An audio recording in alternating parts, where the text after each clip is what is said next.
तर नमस्कार मंडळी, स्वागत आहे तुमचं नागेश इन्स्पायर महाराष्ट्रामध्ये। तर मंडळी, आज आपण बघणार आहोत युरोपमध्ये जी काही परिस्थिती चालली आहे त्याचा आज आपण आढावा घेणार आहोत, म्हणजे त्याविषयी आपण आज चर्चा करणार आहोत। तर बघा, आजच्या आपल्या चर्चेचा विषय आहे वितळणारा युरोप। काय वितळणारा युरोप, एक कथित विकसित आणि जगाचा छुपा हवामान विनाश।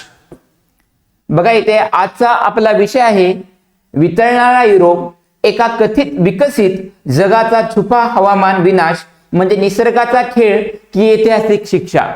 आता आपण या गोष्टीवरच चर्चा करणार आहोत। आपली मेन हेडिंग काय आहे बघा, इथे बघा मेन हेडिंग आहे आपली निसर्गाचा खेळ की ऐतिहासिक शिक्षा। म्हणजे बघा, निसर्गाने हे सगळं काही केले की जे युरोप आहे, युरोपाने जे इतिहासामध्ये त्यांचा जो खेळ खेळलाय त्याची ही त्यांना शिक्षा आहे, हेच आता आपण बघणार आहोत। म्हणजे युरोपियन देश आहेत, म्हणजे पाश्चिमात्य देश आहेत, त्यांनी त्यांच्या इतिहासामध्ये जे दुसरे देश होते, जे अविकसित होते, जे गरीब देश होते, त्यांना कशा प्रकारे लुटले, त्या लुटण्यामुळे त्यांना म्हणजे निसर्गाने म्हणण्यापेक्षा इतिहासानेच त्यांना शिक्षा दिली की का, ते आता आपण बघणार आहोत। बघा, इथे पुढचा आपला इथे बघा, तुम्ही कधी काय करता, इथे लंडन मध्ये गेलात, लंडन किंवा पॅरिस मध्ये गेलात, तर तुमचं काय होते बघा, इथे तुम्ही शूज घालून चालत आहात तर तुम्हाला काय जाणवू लागते की जे तुमचा रस्ता आहे तो काय करतोय की वितळू लागतोय, आणि वितळल्यामुळे काय होते की तुमच्या शूजला जे डांबर आहे, डांबर वितळल्यामुळे ते काय होते, ते चिटकते बघा, असं तुम्हाला भास होतोय तिथे गेल्यावर। लंडन पॅरिसच्या ऐतिहासिक रस्त्यावर चालताना शूजचे तळवे चक्क डांबरला चिटकून वितळत आहेत। काय होत आहे, ते चक्क त्याला काय चिटकून वितळत आहेत। आता बघा पुढे काय, इथे बघा बसचे पण स्फोट होत आहेत, आणि जेव्हा तुम्ही चालत चालत बसमध्ये ते जाऊ असं तुम्हाला वाटलं कधी कधी, तर बसचे पण काय होत आहेत, स्फोट होत आहेत। तर बघा, इथे उन्हापासून वाचवण्यासाठी जर तुम्ही बसमध्ये गेलात, रस्त्यावरची अवस्था तर तुम्ही बघितली, आता कसे पायाचे तळवे म्हणजे तुमच्या बूटचे तळवे डायरेक्टली डांबरला चिटकतायत। आणि पुढे काय होते बघा, जर तुम्ही बसमध्ये जायचा विचार केला तर बस पण सेफ नाहीये, बस पण सुरक्षित नाहीये। तर बसमध्ये नेमकं होतंय काय, तर बघा इथे बसचे स्फोट होत आहेत। हे बघा, जे तुमची बॅटरी असते, लिथियम आयन बॅटरी असते, ही काय असते, लिथियम आयन बॅटरी असते, हिचं पण काय होतंय, स्फोट होतोय। काय होतोय, स्फोट होतोय। हे कशामुळे होतंय, तर युरोपमध्ये उष्णता झाल्यामुळे। कशामुळे, युरोपमध्ये उष्णता झाल्यामुळे हे सगळं होतंय। आणि युरोपमध्ये जी उष्णता आता पडलेली आहे ती इतिहासामधली पहिलीच उष्णता अशी म्हणता येईल। आणि याचे कारण काय ते आपण पुढे बघणारच आहोत।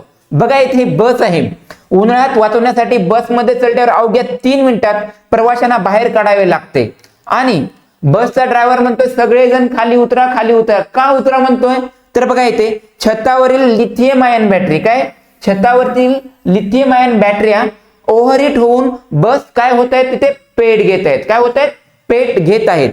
आता पुढचं बघा, आणि भ्रम आणि वास्तव बघा, भ्रम आणि वास्तव बघा, याच्यामध्ये काय भ्रम होतोय आणि काय वास्तव आहे ते बघा। आणि लोक एवढी उष्णता पडली युरोपमध्ये की लोक काय करतायत, तिथे मोस्टली फॅन नसतात, युरोपमध्ये काय नसतात, फॅन नसतात ऍक्च्युअल मध्ये। तर आता लोक फॅन घेण्यासाठी गर्दी करतायत। काय करतायत, शोरूम मध्ये गर्दी करतायत तिथे बघा, आणि त्यामुळे तिथे हाणामारी पण होते। काय होते, हाणामारी पण होते। बघा, इथे फॅन साठी हाणामारी, एका साध्या टेबल फॅन साठी, कशासाठी, फक्त एका साध्या टेबल फॅन साठी इलेक्ट्रॉनिक दुकानात लोकांची मारामारी, हाणामारी बघायला मिळते। आणि जे एसी, ज्या शोरूम मध्ये एसी आहे तिथे चक्क लोक जाऊन झोपतायत। हो, काय करतायत, तिथे चक्क जाऊन झोपतायत। म्हणजे एवढं रौद्र रूप म्हणजे उन्हाळ्यानी युरोपमध्ये घेतलेलं आहे।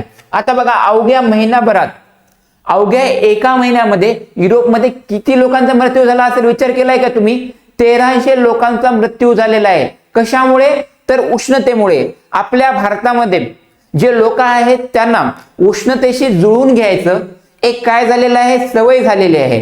पण युरोपमध्ये असं नसतं, तिथे थंड वातावरण खूप जास्त असतं, तेव्हा उन्हामध्ये काही थोडासा जरी फरक झाला तर तिथे लोकांचे खूप हाल होतात। जसे की महाराष्ट्र आणि आपल्या भारत देशामध्ये बघायला गेलं तर आपल्या महाराष्ट्रामध्ये जेव्हा थंडी खूप कमी होते तेव्हा लोकांचे काय होते, लाही होते। तसेच युरोपमध्ये लोकांचे काय होते, लाही होते. आणि याचा सर्वात जास्त फटका कोणाला बसतो हे तुम्हाला माहित आहे का? जे वृद्ध लोक आहेत त्यांना याचा सर्वात जास्त फटका बसतोय. ओके, आता बघा इथे ज्या तापमानाला म्हणजे 38 ते 40 डिग्री सेल्सिअस भारतात अगदी नॉर्मल मानलं जातं. काय मानलं जातं? नॉर्मल मानलं जातं.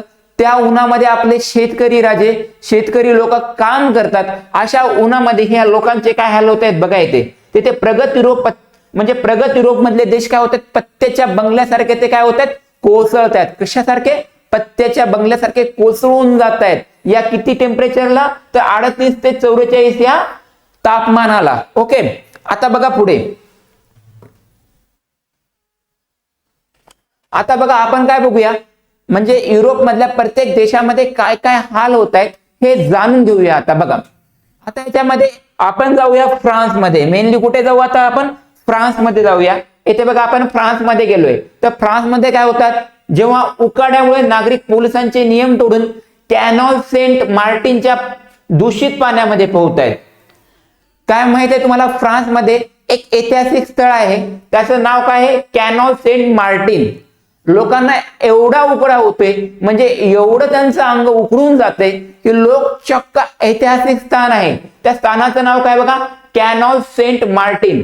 त्याचं नाव काय? कॅनॉल सेंट मार्टिन हे त्या ऐतिहासिक स्थानाचं नाव आहे. आणि तिथे दूषित पाणी आहे. हो, काय आहे तिथे? दूषित पाणी आहे. आणि त्या दूषित पाण्यामध्ये लोक काय करतात? पोहायचा प्रयत्न करतात. का? तर तिथे उष्णता एवढी झाली आहे की लोकांचं अंग उकडून जाते. आता बघा पुढे नंतर आपण जाऊया जर्मनीमध्ये. तर जर्मनीमध्ये काय होते बघा, जर्मनीमधले जे रस्ते असतात त्याला आपण जागतिक जागतिक दर्जाचे रस्ते, एकदम हाय क्वालिटीचे रस्ते. आणि भारतामधल्या रस्त्यांना नाव ठेवणारे ते पाश्चिमात्य देश, त्यांच्या रस्त्यांची या उन्हाळ्यामध्ये काय हाल होते आता बघा येते. जर्मनीमध्ये काय होते, जागतिक दर्जाचे रस्ते म्हणजे ऑटोबाहन वितळत आहेत. डांबर वाचवण्यासाठी तिथले काय करतायत, एक म्हणजे त्यांनी जुगाड काढलेला आहे. ते काय करतात, जे मिठाचे ट्रक जे हिवाळ्यामध्ये ते वापरत होते बर्फ वितळण्यासाठी, आता तेच ट्रक पाणी घेऊन जात आहेत आणि रस्त्यावर काय करतायत, ते पाणी टाकतायत. का टाकतायत? तर रस्ते वितळू नये म्हणून. बघा यांचं हाय क्लास इंजिनिअरिंग बघा, हाय क्लास जर्मनीची इंजिनिअरिंग बघा, जिथे रस्ते वाचवण्यासाठी चक्क त्यांना पाणी टाकावं लागतंय. काय टाकावं लागतंय? पाणी टाकावं लागतंय. आणि बड्या मोठ्या बाता करतायत की आमचं इन्फ्रास्ट्रक्चर म्हणजे आमचं जे काही हे आहे रस्ते वगैरे आहेत ते हाय क्लास आहेत, म्हणजे वर्ल्ड क्लास लेवलचे आहेत. अशा बड्या बाता मारतायत. आता बघा पुढे. आणि ब्रिटनमध्ये काय हाल होत आहेत बघा. ब्रिटनमध्ये काय होत आहेत, इतिहासात पहिल्यांदा सलग रेड अलर्ट. हो, हा रेड अलर्ट का असतो? तर रेड अलर्ट जेव्हा केव्हा तुमच्यावर आपत्ती येते, म्हणजे हवामानाच्या रिलेटेड, तेव्हा तुम्ही काय देतो? रेड अलर्ट देतो. काय देतो? रेड अलर्ट देतो. इतिहासात पहिल्यांदाच ह्या ब्रिटन म्हणजेच काय युके मध्ये रेड अलर्ट जारी केलेला आहे. कशामुळे? तर उष्णतेमुळे. कशामुळे? उष्णतेमुळे. म्हणजे उष्णतेमुळे किती मोठा युरोपमध्ये आपत्ती येते आली आहे ती बघा आता इथे. आणि एवढं टेम्परेचर वाढलेलं आहे की थर्मल एक्सपान्शन म्हणजे काय? म्हणजे जेव्हा केव्हा तुमची हे होते तापमान वाढतं, जेव्हा लोखंडाच्या वस्तू आहेत त्या काय होतात, त्याच्या एक्सपांड होत आहेत. म्हणजे काय होतात? त्या मोठ्या होत आहेत. तर बघा इथे थर्मल एक्सपान्शनमुळे रेल्वे रूळ वाकडे झाल्याने वाहतूक काय झाली इथे? ठप्प झालेले आहे. कुठे? तर या लंडनच्या ब्रिटनमध्ये. आता बघा पुढचं बघू आपण. आणि बघा उष्णता एवढी वाढलेली आहे की तिथे काय होतं, जे पॉवर ग्रिड्स आहेत, लोकांनी एवढी वीज त्याने वापरली आहे लोकांनी की तेथील वीज कमी पडत आहे. त्यामुळे काय होतंय माहित आहे तुम्हाला? पॉवर ग्रिड बंद पडतायत. काय होत आहेत? पॉवर ग्रिड बंद पडतायत.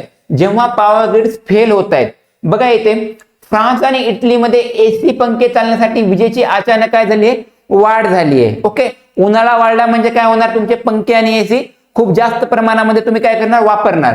तर नॅशनल पॉवर ग्रिड काय झाली आहे? मग त्यामुळे फेल झाली आहे. तर त्यामुळे हजारो घरे काय गेले? अंधारामध्ये गेले आहेत. हे असे हाल झालेले आहेत तुमच्या कशामध्ये? येथे. आता बघा न्यूक्लिअर पॉवर प्लांट संकटामध्ये दिलेले आहेत. न्यूक्लिअर पॉवर प्लांट मध्ये काय लागतं? हो, कूलिंगसाठी काय लागतं? थंड पाणी लागतं. परंतु उष्णता एवढी वाढलेली आहे, जे थंड पाणी आहे ते काय झालेलं आहे? जे थंड पाणी कूलिंगसाठी मेनला काय लागतं? तुमचं कूलिंग करण्यासाठी म्हणजे थंड करण्यासाठी तुमचं थंड पाणी लागतं. पण आता उन्हाळा एवढा वाढलेला आहे, उन्हाळा वाढल्यामुळे काय झाले? गरम पाणी झालेलं आहे. काय झालंय? गरम पाणी झालेलं आहे. आणि त्यामुळे जे न्यूक्लिअर पॉवर प्लांट आहे त्याला थंड करण्यासाठी थंड पाणी मिळतच नाहीये. त्यामुळे काय झाले, न्यूक्लिअर पॉवर प्लांट काय झाले, संकटामध्ये आले आहे. पॉवर प्लांट थंड करण्यासाठी वापरल्या जाणाऱ्या नद्यांचे पाणीच गरम झाले आहे. परिणामी वीज निर्मिती कमी करावी लागलेली आहे. कोणाला करावी लागलेली आहे, तर या युरोपमधील देशांना. आणि पुढे बघा येते युरोपियन. आता हे सगळं झाल्यावर त्यांनी काय काढलेलं आहे बघा, त्यांनी काय काढलेलं आहे, त्यांनी उष्णतेपासून वाचवण्यासाठी क्लेवर डिझाईन सोल्युशन काढलेलं आहे. काय काढलेलं आहे, क्लेवर डिझाईन सोल्युशन. आता नाव ऐकूनच तुम्ही म्हणसाल किती हाय लेवलची टेक्नॉलॉजी असेल, बरोबर आहे ना. तुम्ही नाव ऐकूनच म्हणसाल की बघा इथे उष्णतेपासून वाचवण्यासाठी त्यांनी क्लेवर डिझाईन सोल्युशन काढलेलं आहे. नाव ऐकून तुम्ही म्हणसाल किती हाय लेवलची टेक्नॉलॉजी आहे. ठीक आहे, पण हे हाय लेवल टेक्नॉलॉजी काहीच नाहीये. भारतामध्ये पारंपरिकरित्या चालत आलेली ही टेक्नॉलॉजी आहे. आपण त्याला देशी जुगाड म्हणतो. काय म्हणतो त्याला, देशी जुगाड म्हणतो. तर बघा यांचं सर्वात पहिले आपण काय बघूया की ते बघा क्लेवर डिझाईन सोल्युशन काय सर्वात अगोदर बघूया.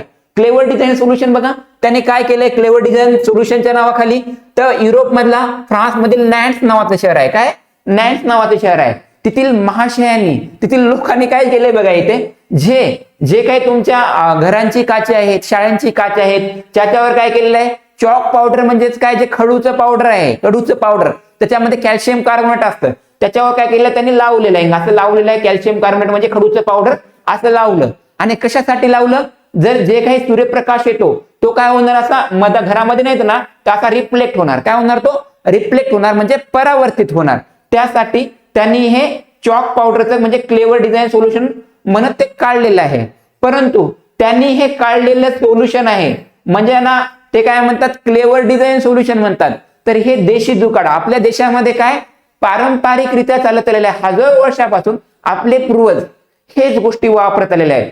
तर आपल्या देशामध्ये काय करतात बघा, जे काही आपलं घर आहे, आपलं जे काही घर आहे, आपले पूर्वज काय करत होते माहितीये का, थंड होण्यासाठी आपलं घर आहे त्याला कशाने, शेणाचा लेप देत होते. कशाचा, शेणाचा लेप देत होते.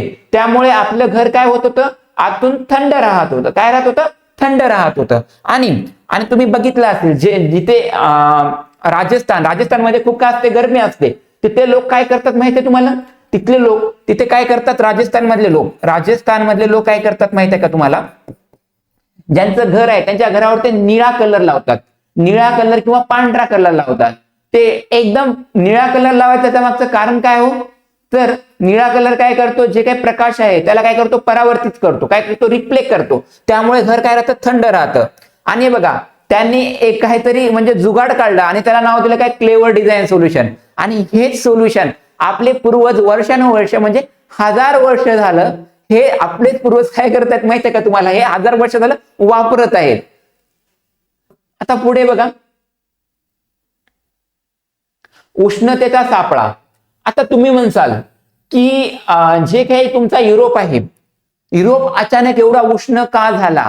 ठीक आहे, युरोप याच्या मागे काही ना काहीतरी कारणे असतील ना हो. तर ती कारणे कोणती, तर त्याच्या मागे एक महाशय म्हणजे एक फेनॉमेना, एक काय चमत्कार, म्हणजे याला काय म्हणू शकतो आपण, एक फेनॉमेना, तो याला कारणीभूत आहे. काय याला एक कारणीभूत आहे. आणि त्या फेनॉमेना म्हणजेच त्या म्हणजे कारणी म्हणजे फेनॉमेनाचं नाव काय माहिती आहे तुम्हाला, ओमेगा ब्लॉक. काय त्याचं नाव, ओमेगा ब्लॉक. ठीक आहे, जे काही संकट आहे युरोप मधलं हे संकट आहे, या संकटाचं मेन कारण काय आहे, तर त्याचं नाव आहे ओमेगा ब्लॉक. आता तुम्ही विचारणार की ओमेगा ब्लॉक म्हणजे काय, तो कसा तयार होतो आणि त्याच्यामुळे काय होतं आणि याचा काय संबंध, म्हणजे या ओमेगा ब्लॉकचा उष्णतेशी काय संबंध. आता हे समजून घेण्यासाठी तुम्हाला आपल्या आर्टचं स्ट्रक्चर बघावं लागेल. काय बघावं लागेल, आर्टचं आपलं स्ट्रक्चर बघावं लागेल.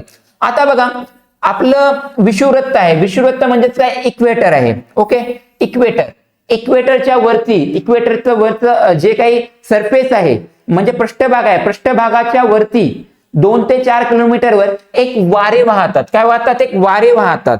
ठीक आहे, त्या वाऱ्याला काय म्हणतो आपण माहित आहे का, त्या वाऱ्याला म्हणतो आपण जे स्ट्रीम म्हणतो. काय म्हणतो, जे स्ट्रीम म्हणतो. ठीक आहे, आता जे स्ट्रीम का वाहतं माहित आहे का, इथे विषुववृत्तावर थोडं तापमान जास्त असतं. काय असतं, थोडं तापमान जास्त असतं. त्यामुळे ते काय करतात, पूर्वेकडनं म्हणजे ते काय करतात, पश्चिमेकडनं पूर्वेकडे काय करतात, वाहतात. पश्चिमेकडनं ह्या विषुववृत्तावर तापमान जास्त आणि इकडे तापमान काय कमी आहे, तापमान काय इथे कमी आहे, म्हणजे युरोपामध्ये तापमान कमी आहे. त्यामुळे इथं टेम्परेचरचा काय आहे तुमचा डिफरन्स आहे, म्हणजे त्याच्यामध्ये तफावत आहे. त्यामुळे काय होतं बघा, इथे इथे हे जे स्ट्रीम आहे, जे स्ट्रीम म्हणजे ते 5 ते 6 पृष्ठभागापासून वर वाहणारे वारे ते वर वाहत असतात, म्हणजे एकदम प्रॉपर डायरेक्शन मध्ये. पण आता काय होते, आता इथलं टेम्परेचर जे काही युरोपमध्ये टेम्परेचर आहे आणि विषुववृत्तावरचं जे काही तुमचं तापमान आहे त्याच्यामध्ये तफावत नाहीये, खूप कमी, म्हणजे 1 ते 2 डिग्री सेल्सिअसचा फरक आहे. तर त्यामुळे काय होतात, ह्या जे स्ट्रीम आहे ज्या वरून वाहत आहेत ते अशा एड्या वाकड्या वाहत आहेत. काय वाहत आहेत? एड्या वाकड्या वाहत आहेत. ठीक आहे, अशा एड्या वाकड्या वाहत आहेत. त्यामुळे काय होतंय, त्याच्यावर अशी एक टोपी तयार होते. काय होते? अशी एक टोपी तयार होते. ठीक आहे, आणि ही टोपी काय आहे माहिती आहे का, ग्रीक मध्ये एक लेटर आहे ओमेगा. ठीक आहे, ही टोपी कशी तयार होते, त्या ओमेगा लेटर सारखी टोपी तयार होते. ओमेगा लेटर सारखी टोपी तयार होते. आणि बघा इथे बघा, हे युरोप आहे तुमचा, हा तुमचा युरोप आहे, हा आपला युरोप. ओके, हा युरोप, आणि या युरोपच्या खाली इथे काय आहे तुमचं साऊथ आफ्रिका, म्हणजे काय, ठीक आहे, तुमचा आफ्रिका खंड आहे तुमचा. ठीक आहे, आणि या आफ्रिका खंडामध्ये एक वारं वाहतं, त्याला काय म्हणतो आपण? साऊदर्न फ्लो म्हणतो. काय म्हणतो? साऊदर्न फ्लो म्हणतो. आता काय होतंय, हा साऊदर्न फ्लो माहित आहे का तुमचा?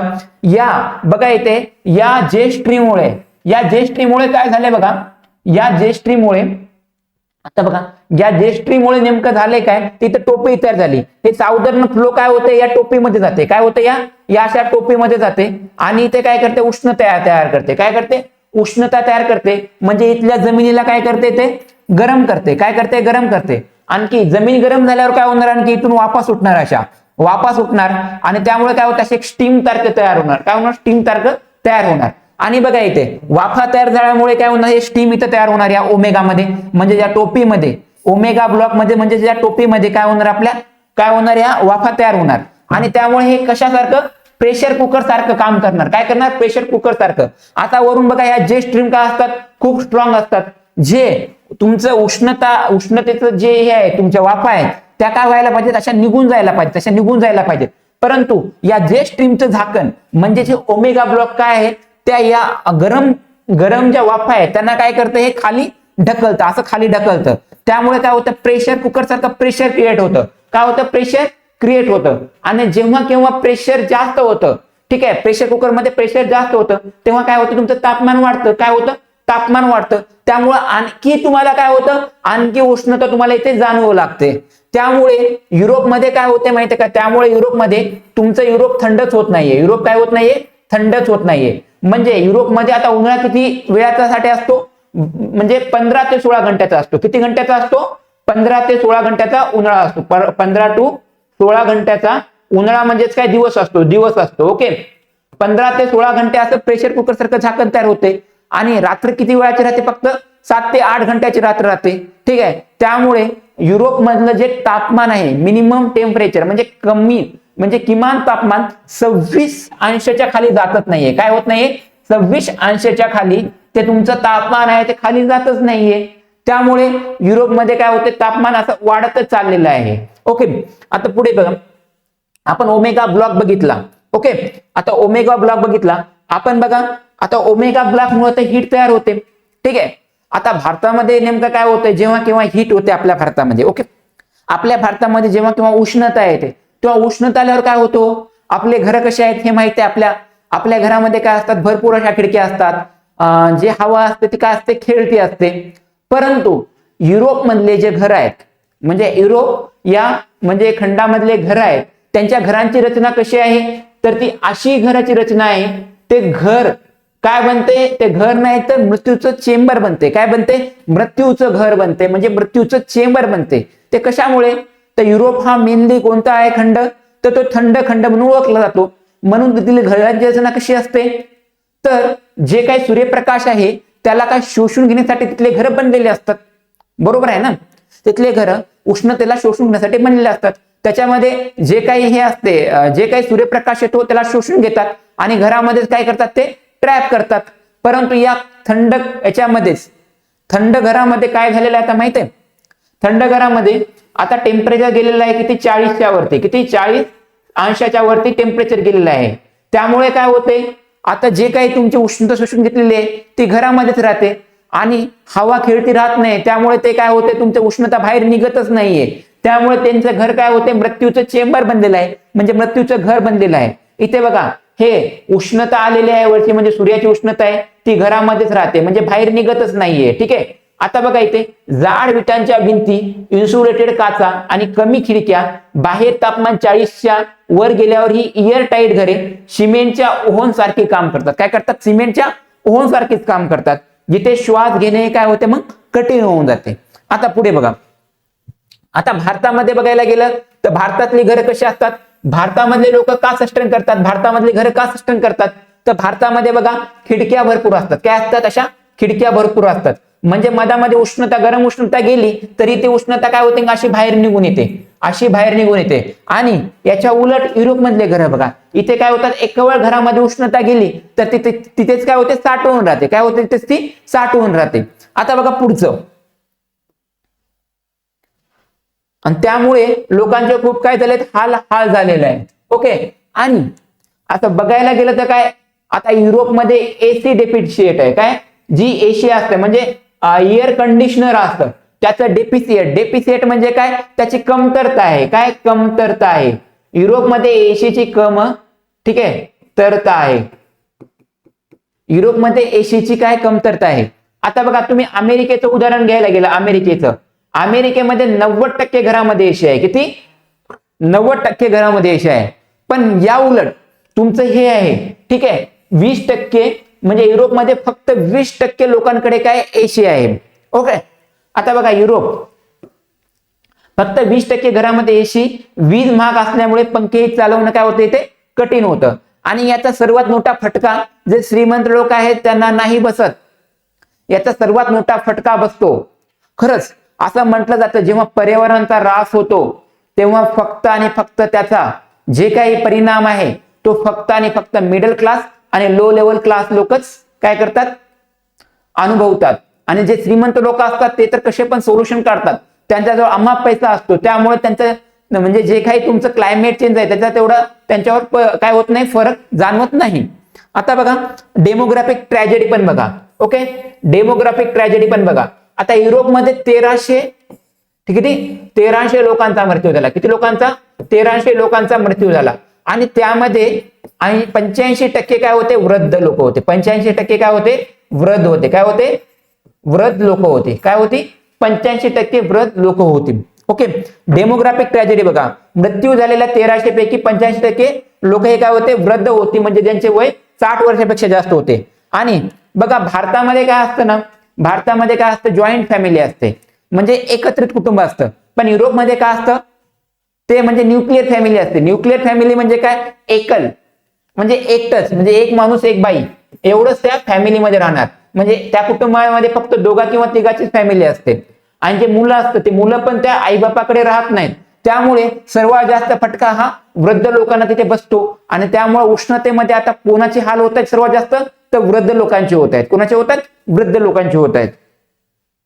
आता पुढचं बघा, शरीरातील नक्की नेमकं काय घडते, तर बघा सर्वात जास्त आपल्या शरीर आहे त्या शरीराला सर्वात जास्त कूल कोण करतं, हो, म्हणजे जेव्हा केव्हा आपल्याला घाम येतो तेव्हा आपलं शरीर काय होतं, थंड बनतं, तेव्हा आपलं शरीर काय बनतं, कूल बनतं.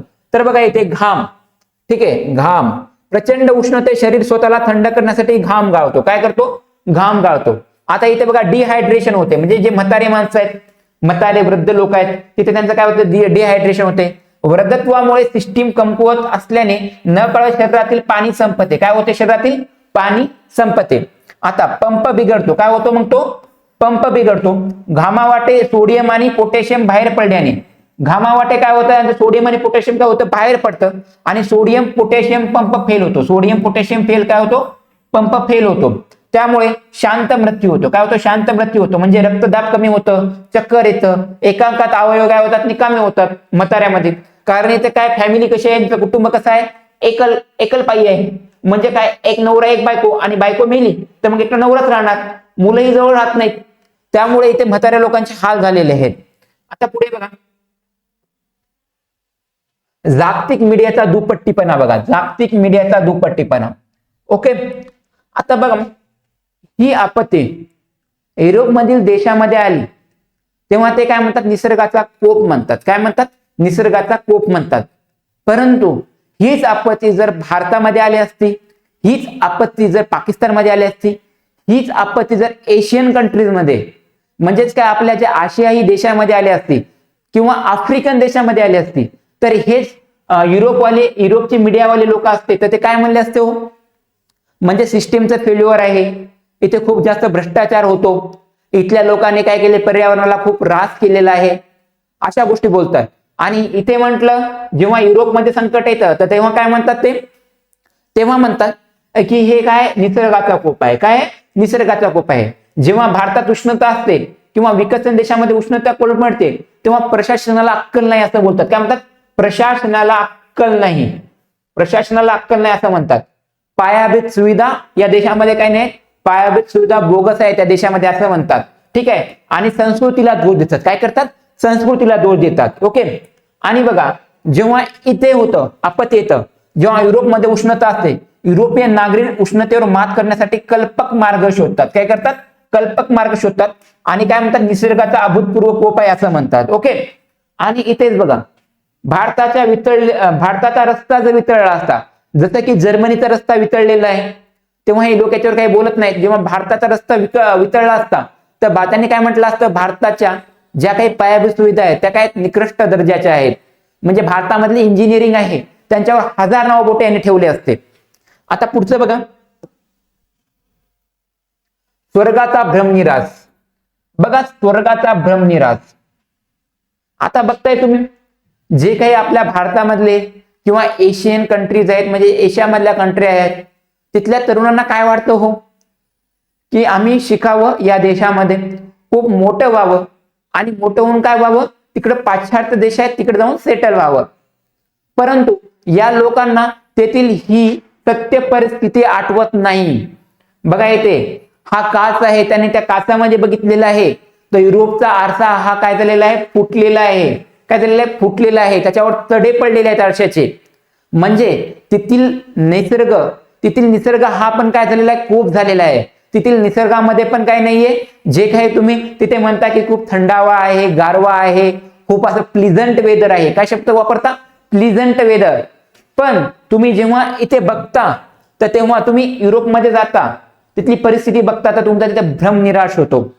इथे बघा सिनेमा आणि सोशल मीडियाने तरुणांच्या डोक्यात भरवले आहे की युरोप म्हणजे परफेक्ट जणू स्वर्गच म्हणे. काय परफेक्ट स्वर्गच. पण आज लोक गलिच्छ कालव्यात उड्या मारत आहेत. काय होत आहे युरोपमध्ये, बघितलं फ्रान्समध्ये तुम्ही, ठीक आहे, तेथील जे ऐतिहासिक स्थळ होतं तेथील गलिच्छ कालव्यामध्ये लोक उकळल्यामुळे काय करतात, उड्या टाकतायत. काय करतात, उड्या टाकतायत. ठीक आहे. आयकिया म्हणजे जे फॅनचं शोरूम होतं तिथे लोक काय करतात, फॅन घेण्यासाठी काय करतात, हाणामारी करतायत. ओके. आणि बघा सत्य परिस्थिती काय, निसर्गाला तुमचा पासपोर्ट, तुमचा जीडीपी किंवा तुमच्या गोऱ्या चामडीचा काही देणं घेणं नसतं. निसर्ग हा काय करतो, न्याय करतो. आणि निसर्गाचा न्याय काय असतो, वेळेवर असतो. म्हणूनच माणसाने आता समजून घेतलं पाहिजे, जर तुम्ही निसर्गाला त्रास देसाल तर ते तुमच्यावर उलटून पडणार आहे, याची गॅरंटी निसर्ग तुम्हाला देईलच. ओके. आता बघा पुढे, आता निसर्गाचा ऐतिहासिक न्याय. निसर्गाचा ऐतिहासिक न्याय. ओके. तर बघा सर्वात जास्त CO2 इमिशन म्हणजे सर्वात जास्त प्रदूषण कोण केले आहे, हो इतिहासामध्ये सर्वात जास्त प्रदूषण कोण केलेलं आहे. ठीक आहे. इतिहासामध्ये सर्वात जास्त प्रदूषण कोण केले आहे, इंडस्ट्रियल रिव्होल्यूशन म्हणजे औद्योगिक क्रांती कुठे आलेली आहे, तर औद्योगिक क्रांती सुरुवात झालेली आहे कुठे, औद्योगिक क्रांतीची सुरुवात ही तुमची युरोपमध्ये झाली. कुठे झाली, युरोपमध्ये झाली. जेव्हा युरोपमध्ये औद्योगिक क्रांतीची सुरुवात झाली तेव्हा तिथे अमाप झाडे तोडली. त्यांनी फक्त आणि फक्त युरोपमधली झाडं नाही तोडली, त्यांनी झाडं तोडली आफ्रिका खंडामधली, त्यांनी झाडं तोडली साऊथ अमेरिका खंडामधली.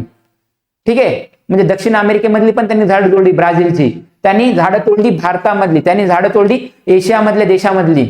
आणि निसर्ग काय करतोय आता, त्यांच्या इतिहासामध्ये त्यांनी जे काही केले, चुका केल्या, त्यांच्या ते शिक्षा देतोय इतिहासच. द फॅक्ट 1751च्या औद्योगिक क्रांतीपासून आजपर्यंत जगातील एकूण कार्बन उत्सर्जनापैकी म्हणजे CO2 इमिशन आहे, त्यापैकी 25 ते 33% उत्सर्जन एकट्या युरोपने केले आहे. काय केले? फक्त एकट्या युरोपने केलेले आहे. ठीक आहे. आजच्या प्रदूषणापेक्षा इतिहासातील प्रदूषण अधिक जबाबदार आहे. याला काय? आजच्या प्रदूषणापेक्षा इतिहासामधलं प्रदूषण अधिक जबाबदार आहे. जे काय तुमचं क्लायमेट चेंज आहे, जे काय तुमचं ग्लोबल वॉर्मिंग आहे, ठीक आहे, म्हणजे ग्लोबल वॉर्मिंग म्हणजे काय? आपल्या जगाचं तापमान वाढते, त्यासाठी जबाबदार कोणी असतील? तर हे लोकच आहेत. इतिहासामध्ये जे काही यांनी कांड केलेत ते त्यांच्यावर परतून येत आहेत. म्हणजे इतिहास काय करतोय? तो न्याय देतोय. म्हणजे निसर्ग काय करतोय? तर न्याय देतोय. कोणाला देतोय? तर या युरोपवाल्या लोकांना. पृथ्वीची फुफ्फुसे आणि वसाहतवाद म्हणजे बघा, पृथ्वीची फुफ्फुसे असलेल्या अमेझॉन जंगलाला पण या लोकांनी नाही सोडलं. अमेझॉन जंगलाला पण या लोकांनी नाही सोडलं.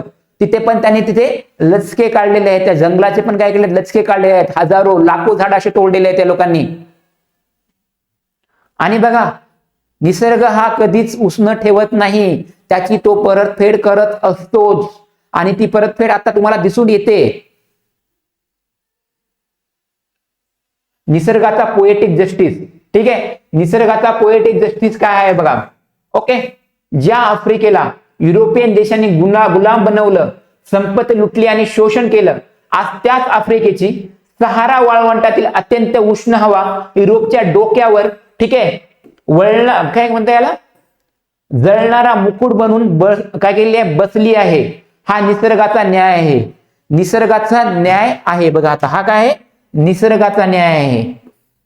ओके.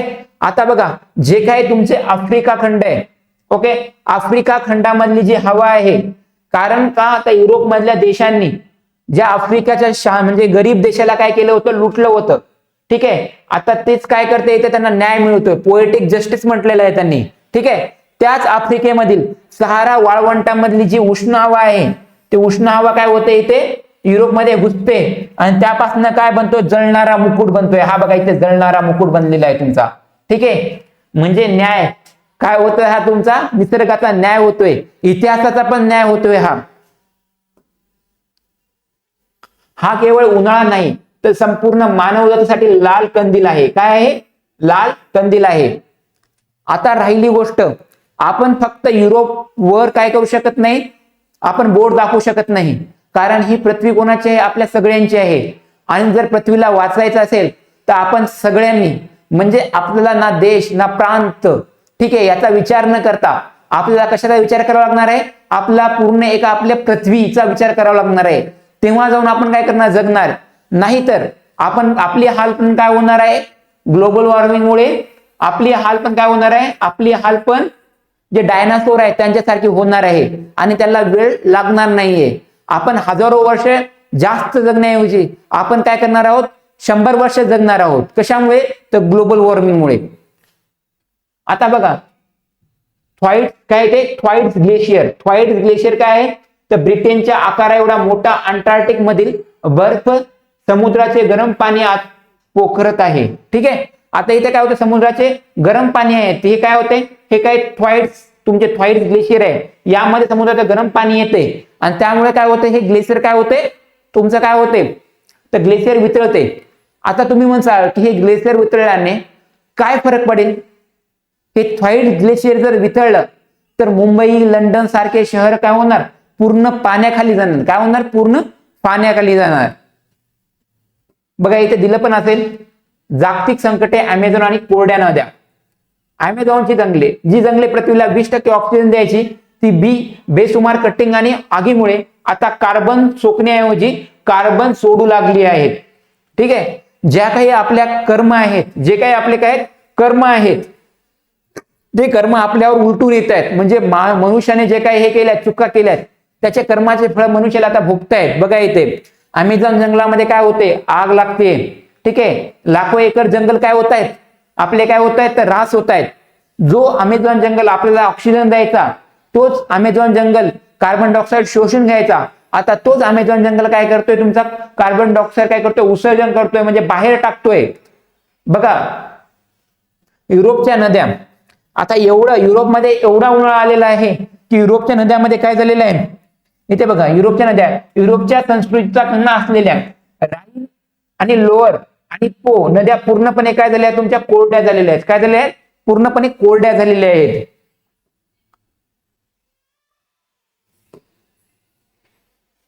Hunger stone. आता हा हंगर स्टोन काय आहे बघा, नद्या कोरडी झाल्यामुळे, ठीक आहे, हंगर स्टोन काय ते बघूया. नद्या कोरड्या पडल्यामुळे तळाशी असलेले शेकडो वर्षापूर्वीचे भुकेचे दगड वर आले आहेत. दुष्काळ पडल्यावर पूर्वजांनी हे इशारे कोरले होते. म्हणजे कित्येक वर्षापूर्वी युरोपमध्ये दुष्काळ पडला होता, तेव्हा तिथल्या पूर्वजांनी तिथे काहीतरी कोरून ठेवलं होतं. काय केलं होतं? कोरून ठेवलं होतं. आणि ती नदी आता कोरड्या झाल्या. त्या नद्या काय झाल्यात? कोरड्या झाल्यात. आणि ज्या दगडावर लिहून ठेवलं होतं ते लेख आता आपला स्पष्टपणे दिसून येत आहेत. काय होतात? स्पष्टपणे दिसून येत आहेत. तर बघा या लेखावर काय लिहिलंय बघा. आता बघा उष्णतेमुळे काय झाल्या, नद्या कोरड्या झाल्या, त्यामुळे जिथले दगड आहेत त्या दगडावर जे काय लिहिलं ते दिसून येते. राईन नदीत सापडलेल्या खडकावरील भयानक इशारा, ठीक आहे. आणि याच्यावर काय लिहून ठेवलं होतं बघा, इंग्लिशमध्ये लिहून ठेवले. इंग्लिश म्हणजेच हे ग्रीक मध्ये लिहून ठेवलंय ऍक्च्युअल मध्ये. ओके, तर त्याचा अर्थ काय होतोय बघा, जर तुम्ही मला पाहू शकत असाल तर रडायला सुरुवात करा. म्हणजे जर अशा गोष्टी होत असतील, म्हणजे दुष्काळ झाल्यावर जर नद्या कोरड्या पडत असतील, तर या दगडाला जर तुम्ही पाहू शकत असाल तर रडायला सुरुवात करा.